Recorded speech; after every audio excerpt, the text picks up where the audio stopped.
Tonight in a CBS 2 News investigation, Pam Zeckman uncovers city employees ripping off taxpayers. It seems there are plenty of loafers out there, despite the mayor's push for his department heads to better manage their troops. Pam is here now with what she found in her undercover investigation.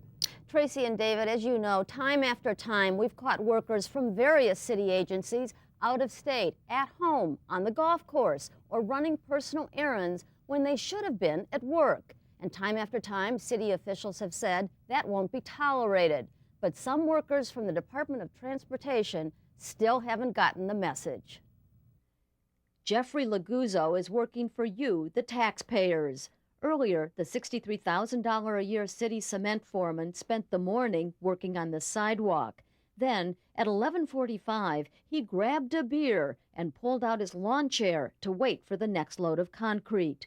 For the next 2 hours he waited, drinking one beer after another, pitched pennies with his co-workers, then drank another beer. Got any beer today? I recently asked Laguzzo about his work habits. We have video of you drinking one beer after the other that day. It wasn't me. Wasn't me. As I continued to question him, Laguzzo began sounding like the reggae pop star Shaggy in his hit song about getting caught red-handed. It wasn't me.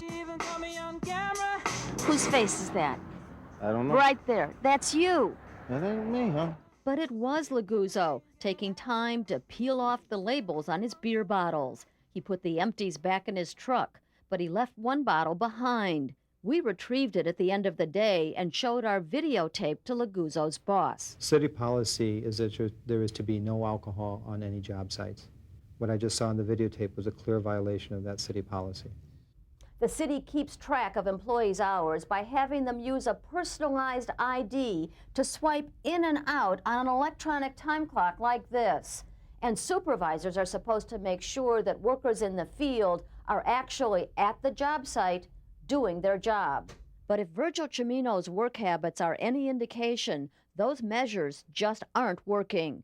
Cimino is a $54,000 a year cement mixer for the city. On October 4th, Cimino swiped in at 7 a.m., then went home and didn't get to the job site till an hour and a half later. After working just 5 hours, he left at 1:40 and went home, but he got paid as if he worked a full 8-hour day. On August 14th, he left the work site at 3:30 to go home and still collected an hour of overtime pay. Totally inappropriate, not acceptable, won't be tolerated. In Cimino's case, the time clock records aren't reliable. On both days, hours after he stopped working, Cimino's daughter swiped him out at a nearby fire station. That is a violation of our policy. You swipe yourself in, you swipe yourself out. Worse yet, logs by the supervisor who approved Cimino's hours can't be trusted either. They show he worked a full day, even overtime, when he didn't. We're going to be looking at appropriate discipline for him and talking to the supervisors about what was going on with the supervision. While he's at it, the commissioner ought to check out who's supervising Thomas Farrow, a $50,000 a year city truck driver. On June 26th and 28th, we watched Farrow spend part of the morning at his restaurant, Farrow's Hungry Hound. He chatted with customers and helped out behind the counter before taking off and losing us in traffic. Should he have been in his restaurant? No, he should not have been in his restaurant. That's a clear violation of our policy. He was supposed to be at his assigned site.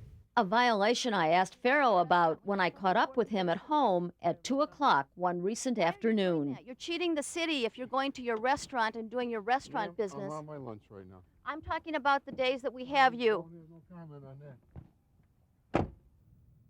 Likewise, Virgil Cimino had no comment when I confronted him with what we found. But now the Commissioner of Transportation says he's already taken disciplinary action against all 3 workers and 5 others who were supposed to be supervising them. We'll have more on that tomorrow night at 10. David and Tracy? Hard to say it wasn't me when you got video like that, Pam. It sure is, and it sure sounded like he'd heard that song. Thank you.